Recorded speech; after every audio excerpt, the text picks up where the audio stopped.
Upcast, que no te lo cuenten. Escúchalo.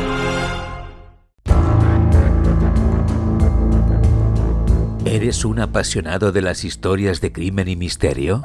Entonces, escucha este mensaje.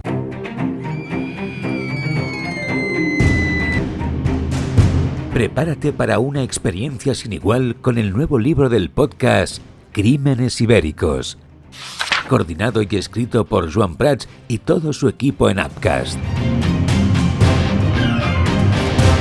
Tras el éxito del podcast de True Crime, que ha sumado más de 10 millones de escuchas, sumérgete ahora en 10 casos inéditos, escalofriantes e impactantes de asesinatos producidos en España, analizados por criminólogos que ofrecen una perspectiva única y reveladora. Desde los callejones de Barcelona hasta los campos de Andalucía, Crímenes Ibéricos, el libro, te lleva en un viaje a través de la oscuridad y el suspense. Prepárate para descubrir la verdad detrás de los crímenes que han estremecido a toda una nación. Consigue tu copia en todas las librerías o a través de Amazon. Crímenes Ibéricos, libro editado por Al Revés y escrito por Joan Prats.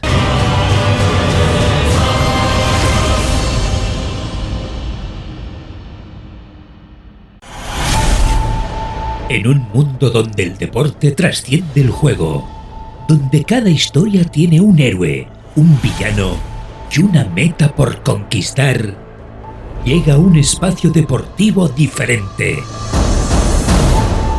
La Meta, con Joan Prats. Un podcast que no sigue la inmediatez, sino que se detiene a analizar.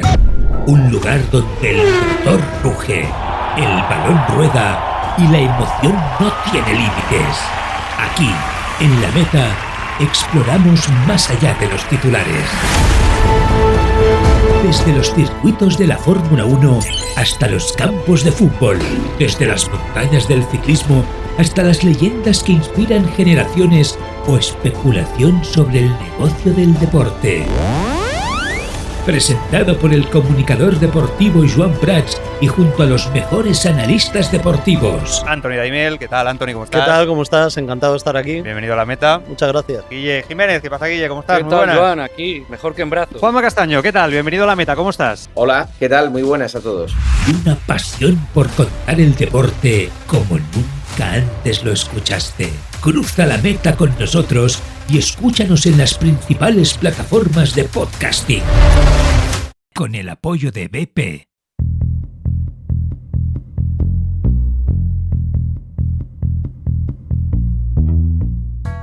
¿Qué tal? Muy buenas a todos. Bienvenidos a un nuevo análisis de nuestros casos en este podcast producido por Upcast, en el que ya sabéis, os contamos todo lo relativo a lo que se investiga y se resuelve en las historias que os contamos previamente en Crímenes Ibéricos.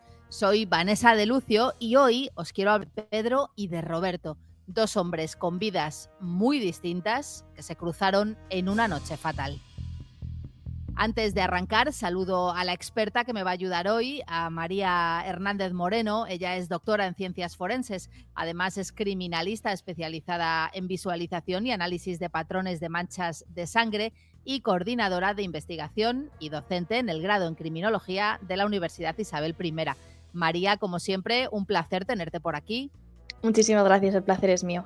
Hoy, como hacemos siempre, vamos, antes de empezar con el análisis, a repasar las líneas principales de esta historia para poder entender mejor las claves y las preguntas. En esta ocasión nos situamos en Madrid, en la noche del 11 de octubre de 2021. Dos hombres en la misma ciudad van a recorrer caminos muy diferentes. Por un lado tenemos a Pedro, un hombre sencillo, humilde, trabajador, que tiene 51 años y que sale de la tienda en la que trabajaba en torno a las 10 de la noche. ¿Por qué tan tarde? Porque ese día se había quedado a ayudar a su jefe, que tenía que hacer un inventario. Montó en su coche, como decimos, en torno a esa hora y se dirigió a casa como habituaba, como hacía siempre, por la carretera A5. En otro punto de la ciudad situamos a Roberto. Tiene 40 años, sale de terminar su jornada en la oficina, como siempre, y, como acostumbra hacer, se va directo al bar habitual en el que todas las noches pasa unas horas bebiendo para olvidar sus demonios. Hacia la medianoche, en torno a las 12, cuando el establecimiento ya está a punto de cerrar, sale, se mete en el coche, a pesar de su estado evidente de embriaguez, y se pone a conducir. Roberto conduce, aunque no tenga muy claro ni por dónde va. Pasan los minutos y él sigue en el coche, acelerando por la carretera, zigzaguea a toda velocidad, sin tener muy en cuenta ni las señales, ni los semáforos, ni, claro, al resto de conductores. En un momento dado, de hecho, en vez de girar hacia la dirección de su casa, se equivoca, pierde la capacidad de reacción y se mete en la autopista en sentido contrario. Como era muy tarde y era un día entre semana en Madrid, rozando ya la madrugada, no había apenas coches. Por lo tanto, él durante bastante rato ni siquiera se dio cuenta de que iba al revés. Conducía cada vez más rápido cuando, claro, acaba por pasar lo inevitable y se encuentra de frente con Pedro, que conducía tranquilamente, cumpliendo todas las normas, y empieza a reparar en esas luces que se acercan, que se están abalanzando hacia él y que van directas de frente y a toda velocidad. El final, por desgracia, es inevitable y en pocos segundos impacta de frente brutalmente y con una violencia que va a acabar siendo mortal para Pedro en un choque bestial. El vehículo queda convertido en un amasijo de hierros irreconocible, así lo dicen los bomberos, que llegan minutos después y que comprueban que a Pedro le queda un hilo de vida. Lo sacaron de allí directo al hospital en estado crítico y también sacan del otro vehículo a Roberto, que también respiraba cuando lo rescataron y que desprendía, por lo que dijeron las fuerzas de seguridad y de protección que se acercan a ese atestado, un olor a alcohol bastante evidente. En el quirófano, en el hospital, trataron de reanimar y de traer de vuelta el corazón de Pedro, pero no hubo éxito y a las 4 de la mañana falleció en las urgencias del centro hospitalario. En otra sala diferente, Roberto también era curado de sus heridas y sobrevivió al impacto. Meses después, un juicio dejó claro que la ingesta de alcohol había sido la culpable, había llevado a Roberto a conducir a gran velocidad y a entrar en la autopista en dirección contraria, sin saber siquiera por dónde iba, y fue condenado a 15 años de prisión. Estos son los hechos, María, desgraciados, diferentes al tipo de crímenes que solemos tratar habitualmente, pero un crimen, al fin y al cabo. Yo querría empezar preguntándote por el perfil psicológico de Roberto, algo que nos gusta mucho en todas las investigaciones, porque no sé si podemos identificar alguno que pueda haber influido en la decisión de Roberto, del conductor, de conducir bajo los efectos del alcohol. Claro, aquí es verdad que aunque no parece un crimen como tal, ¿no? A efectos de buscar siempre ese móvil del delito y de acabar con la vida de la otra persona desde un punto de vista de intención desde el principio. Claro, desgraciadamente, pues es un escenario en el que hay un trágico final y realmente Roberto, y bueno, lo podremos ver más adelante, pero tal y como determina también nuestro Código Penal, de alguna forma acepta que pueda haber un final tan sumamente doloroso como el que ocurre en este caso cuando se sube en el coche con una cantidad tan ingente de alcohol que llevaba encima y que, bueno, pues sobrepasaba ampliamente la tasa permitida.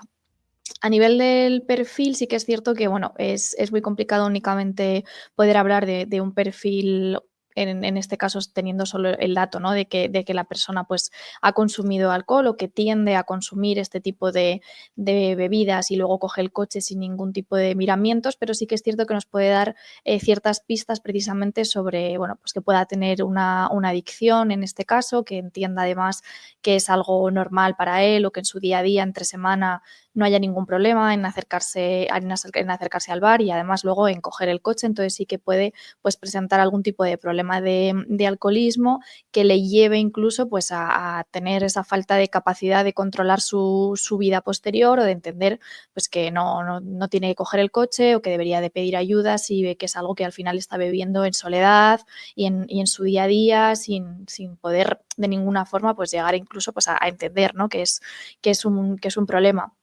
El alcoholismo como tal, además, puede acarrear otra serie de consecuencias a nivel, pues, por ejemplo, de cambios emocionales, irritabilidad, pérdida de interés o de motivación en la vida y en otras cuestiones, más allá de problemas médicos y, evidentemente, pues también puede tener problemas a nivel social y de relación con otras personas o de problemas también en la familia, ¿no? Entonces, esa rutina Es verdad que no podemos sacar un perfil entero en este caso, el victimario de Roberto únicamente sabiendo que consume alcohol, pero sí es cierto que si lo hace de forma habitual se trataría de una adicción y bueno, pues nos alerta de que evidentemente no está yendo bien algo en su vida y que se está escudando en esto para tratar, como decías, ¿no? Pues de ahogar sus penas o de no pensar en otras circunstancias y que está dejando que se adueñe de él el alcohol sin tomar las riendas de su propia vida, que es algo realmente peligroso.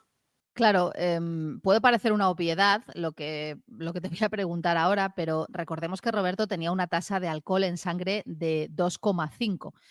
Con esa tasa, con esa cantidad de alcohol, su cerebro no podía razonar absolutamente nada. Aunque parezca algo sabido por todo el mundo, que a la vista está que no, ¿el consumo de alcohol afecta de manera significativa a la capacidad de toma de decisiones de una persona al volante? Claro, el problema del consumo de alcohol, sobre todo en el caso de Roberto, que se realiza de forma constante y habitual, es que llega un punto en el que, pasa también con otras drogas de abuso, creemos que controlamos porque es algo que hacemos de forma muy habitual y, digamos, controlada en nuestro entorno diario, sin necesidad de que nos haya sucedido nada. Entonces tenemos esa falsa sensación de seguridad de que como hasta el día de hoy he cogido el coche, he realizado actividades cotidianas, he estado en sociedad, he ido a actos, a diferentes eventos y nadie me ha dicho nada, ni he tenido ningún problema, estoy bien, no tengo esa sensación de que algo esté fallando. Evidentemente el alcohol como sustancia depresora de nuestro sistema nervioso central va a actuar, no solo vamos a tener la sensación de que podemos estar un poco borrachos, de que tengamos menos destreza y que a veces ¿no? Pues esa falta de coordinación nos parezca un poco a nosotros evidente, sino que es algo que es obvio. Puede estar acompañado además de temblores, tenemos esa falta de reflejos, vamos digamos como mucho más lentos, nos puede dar somnolencia, al final es una sustancia de abuso que genera ese tipo de efectos en nuestro sistema nervioso de forma clara y evidentemente cuanto más se consuma y en un periodo de tiempo menor para lograr esa tasa tan alta que da él en los análisis toxicológicos, es evidente que tenía que ser muy obvio que no estaba en su momento más lúcido y aunque es algo que habitualmente llevase a cabo, debería de haber sido consciente de que no era un momento para conducir porque ni sus reflejos, ni su habilidad, ni su capacidad psicomotora están al 100% como es lógico, entonces sí afecta Claro, obviamente tanto a la pero conducción como a otras cosas. es curioso, como tú dices, que es evidente porque era una rutina habitual para él, la de acabar siempre su jornada laboral en el bar bebiendo altas cantidades de alcohol. A mí me llama la atención que, pese a eso, de una tasa tan alta, porque era una persona, francamente, bueno, alcohólica, con un problema, ¿no? Pero bebedor muy habitual. Por lo tanto, porque lo que tú acabas de contar, cuando una persona está acostumbrada, digamos, la tolerancia cada vez se hace mayor, creando también esa sensación de falsa seguridad, por supuesto. Él debía de pensar que controlaba, que no va a pasarme nada, ¿no? Ujú, Porque esto es una noche más, pero luego, exacto. curiosamente, tenía una tasa altísima. Claro, es que el problema también es que se genera la falsa percepción de que no me está afectando, como estoy muy acostumbrado. Es muy probable, sí que es cierto, pues que la cantidad de copas que se pueda haber bebido esta persona y la que me beba yo, que no estoy acostumbrada, pues evidentemente también a nivel fisiológico hay cambios y puede ser distinto. Pero a pesar de ello, hay un punto en el que una persona que consume alcohol o cualquier otro tipo de sustancia de abuso, aunque de primeras necesite una cantidad mayor para empezar a sentir esos efectos, luego le va a afectar igual que afecta a cualquier otra persona. Y en el caso del alcohol tenemos que tener en cuenta que la forma en la que se va a ir procesando por nuestro organismo y que se va realizando pues esa absorción y esa asimilación del alcohol tiene un momento pico en torno a la hora y media, 2 horas de su consumo y luego es cuando empieza a descender si no se sigue consumiendo. Tampoco sabemos en qué momento dejó de beber antes de salir del coche o si la última copa fue de una sustancia pues de alcohol más fuerte, ¿no? Digamos un tipo ginebra o ron o si era una bebida más tipo cerveza con un alcohol medio. Todo eso influye, pero evidentemente la cantidad de gramos que llevaba en sangre por litro era enorme. Tenemos que tener en cuenta que ya es delito conducir con una tasa superior a 0,60 miligramos por litro de aire o 1,2 gramos por litro de sangre y en esta ocasión lo duplicaba.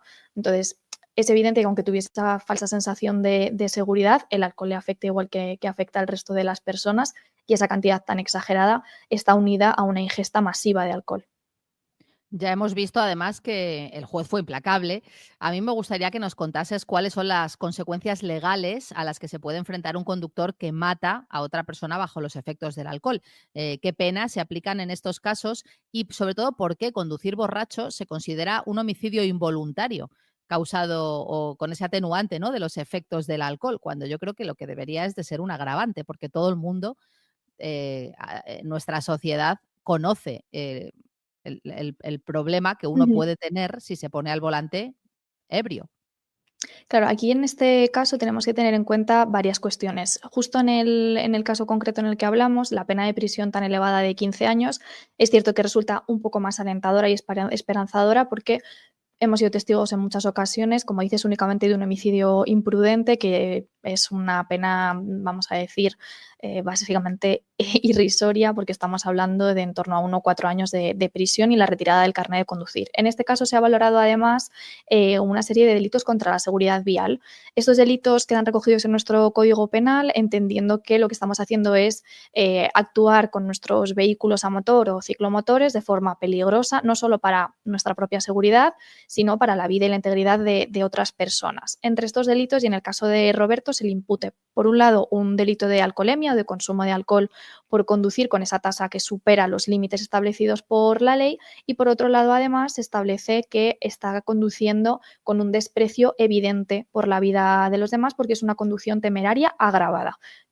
Recordamos que se mete en dirección contraria, va a altas velocidades, entonces en este caso en concreto sí que es cierto que la pena es mucho más ajustada a lo que desde fuera, ¿no?, a nivel social, entendemos que se le debe imponer a una persona que coge el coche a sabiendas de que va borracho y que además invade un carril que no es el suyo y se lleva la vida por delante de una persona totalmente inocente. Además de este tipo de delitos de privación de libertad, también se le va a tener que imputar a nivel civil, pues diferentes consideraciones que están relacionadas pues, con un resarcimiento de esa responsabilidad, normalmente a nivel monetario, y además se quedará sin posibilidad de conducir hasta incluso 8 años o más, porque estamos en una situación bastante grave. Hay que valorar también, ¿no?, pues cuánto nos parece que siempre es lo mismo, ¿no?, cuánto nos parece que vale la vida de otra persona. Es real que nuestro Código Penal y nuestro sistema es muy garantista, pero creo que en este caso en concreto, al valorar sobre todo la gravedad de esa conducción temeraria y del manifiesto peligro con el que decide conducir y de la tasa de alcohol, es una pena que considero justa, y sí que es cierto que nuestro Código Penal, en el caso de los delitos que tienen relación con ese consumo de alcohol, sí que entiende que son delitos dolosos, porque al final establece esa relación entre he bebido, sé que he bebido demasiado tal vez, y aún así decido coger el coche cuando hay tolerancia cero con este tipo de actuaciones. Entonces, en este caso, sí que se ha valorado, digamos, el cómputo total de las acciones que llevó a cabo Roberto. No sé si el nivel de alcohol en sangre de un conductor afecta a la hora de determinar la responsabilidad penal. Sí, porque al final lo que estamos hablando es de que se le puede imputar o no ese delito de alcoholemia. Si la tasa es inferior a los límites establecidos en el Código Penal, este tipo de delito no queda aparejado, por consiguiente Sí, es muy pero me probable. refiero, ¿es lo mismo 2 que 2,5 a la hora de Sí, fijar una pena? sí, sí. Ahí da A igual. partir del límite de la tasa, no sé si hay un punto en el que se puede establecer algún otro tipo de circunstancia específica o especial, pero cuando tú superas la tasa, evidentemente se puede valorar, un punto de vista, pues, el agravante en ese otro delito de conducir con manifiesto desprecio por la vida de los demás al superar la tasa. Pero una vez que la has superado, realmente a nivel de nuestro Código Penal ya estarías en otro tipo diferente. Ujú. Es verdad que en España la tasa de accidentes automovilísticos ha descendido, eso es una obviedad y ahí están los datos, aunque sigamos teniendo muchos accidentes de tráfico. No sé si consideras que actualmente existen programas eficaces de rehabilitación para estos conductores ebrios, sobre todo para evitar que puedan repetir este tipo de delitos, o haría falta una política todavía más severa. Claro, aquí hay un poco el problema de siempre, de hasta dónde llegan un pelín nuestras libertades de actuación para garantizar esa seguridad. Los datos, como comentas, aunque ciertamente pueden ser esperanzadores, no dejan de ser chocantes. En los registros del año pasado que revisaba para comentar este caso, jolín, más del 50% de las personas que fallecieron en accidentes en las vías de conducción dieron positivas en alcohol, drogas de abuso o psicofármacos, tanto en solitario como combinados, ¿no? Sigue siendo Prácticamente tremendo. el 33% prácticamente habían consumido alcohol, y no se entra a valorar qué ocurre cuando la víctima no ha consumido, pero sí que ha consumido alcohol, la persona que conducía y no fallece, ¿no?, como ocurre en este caso. En países como Francia, por ejemplo, sí que hay un nuevo delito, que es el de homicidio vial, que intenta pues, recoger de una forma más gravosa este tipo de circunstancias, intentando paliar de alguna forma esas lagunas que se quedan, que aunque yo creo que sí que se intentan con diferentes campañas tratar de mentalizar y de establecer algunos límites un poco más fuertes, ¿no? Que nos hagan pensar, oye, de verdad puedo matar a una persona si cojo el coche con una cerveza, no controlo tanto como creo, esto debería de ser mucho más tajante. A lo mejor sí que falta que todavía se incida más en, aunque sea algo que tú hagas habitualmente en tu día a día, no puedes hacerlo para conducir, sé consciente de que tu vida y sobre todo la de los demás está en peligro y ahora mismo se baraja, por ejemplo, la tasa de alcohol cero y reducirla en mayor medida. Pero no sé hasta qué punto realmente ese nivel va a seguir haciendo que la gente pues crea que controla o crea que 2 cervezas no van a dar positivo, que no ese es el mensaje que se tiene que conseguir, sino el de mentalizarnos de que al volante no se debe consumir ningún tipo de sustancia, pero no porque no queramos llegar al límite penal por tener un problema legal, sino por seguridad nuestra y sobre todo de las personas que comparten la carretera con nosotros también. Claro, quizás el equilibrio esté en políticas punitivas, sí, pero también en educación, claro, porque Efectivamente. nos encontramos también con individuos que tienen un accidente, que hacen pagar consecuencias trágicas a otros y además reinciden. No sé si hay un tipo de perfil para este tipo de individuos. Claro, el perfil normalmente de las personas que reinciden cuando están relacionadas con consumos de diferentes sustancias ya tendría que tratarse desde un punto de vista de personas que tienen un problema real de abuso de este tipo de drogas o de alcohol en este caso, que no tienen un tratamiento adecuado para de alguna forma tratar de frenar ese consumo, porque realmente el accidente que tiene Roberto en este caso está fuertemente ligado al consumo de alcohol. No es que sea una persona que conduzca de forma imprudente estando sobria y que decida chocar voluntariamente contra otros vehículos o acabar con la vida de otras personas o con la suya propia.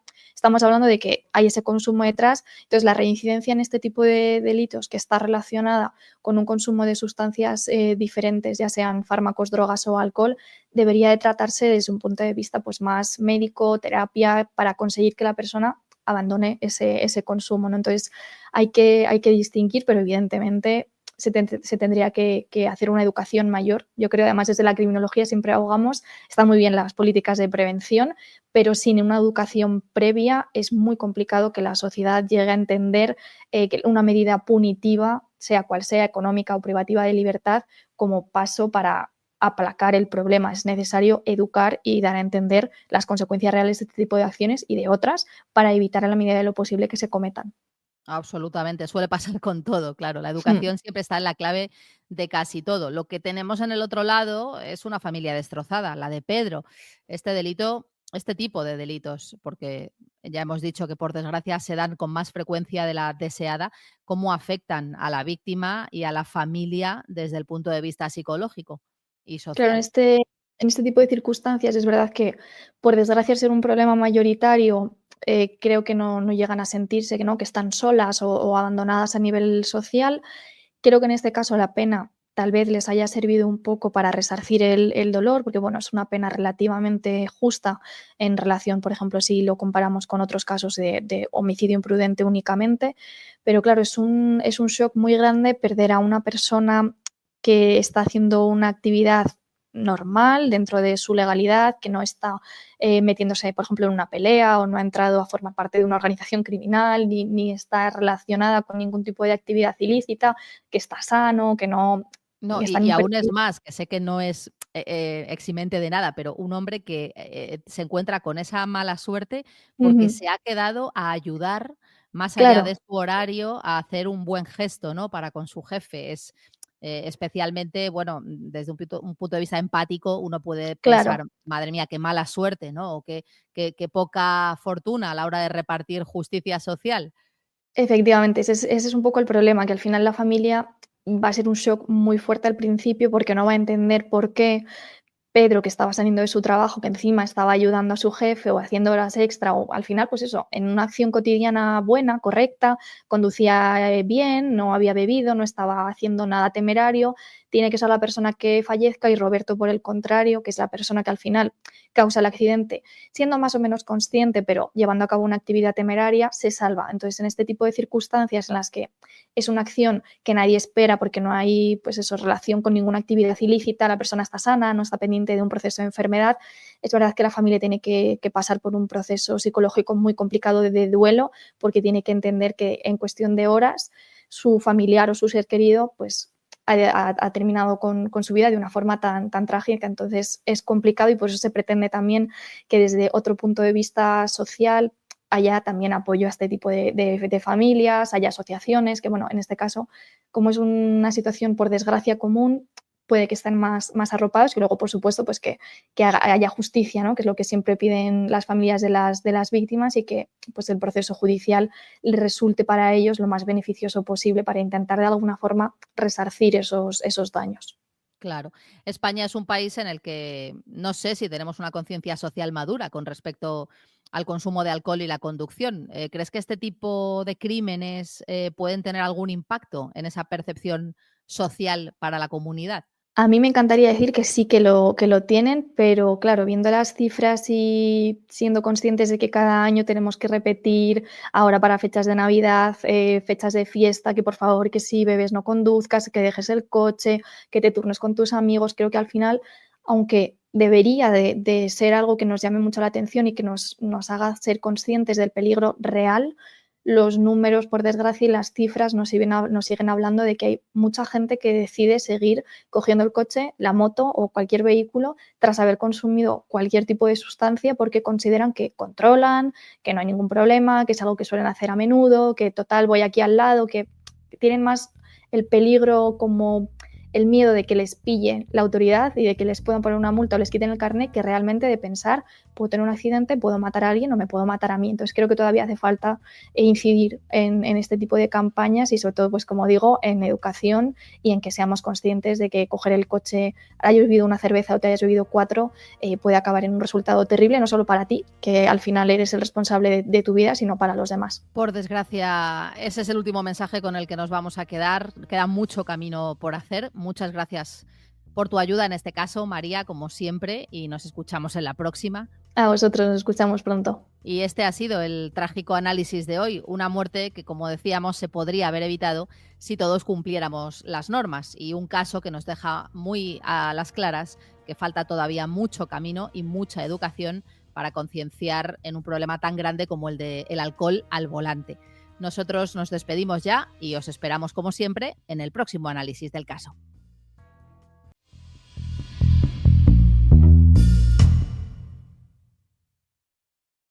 Déjame que te proponga descubrir la nueva colección de merchandising sobre True Crime de Crímenes Ibéricos en www.merchapod.com.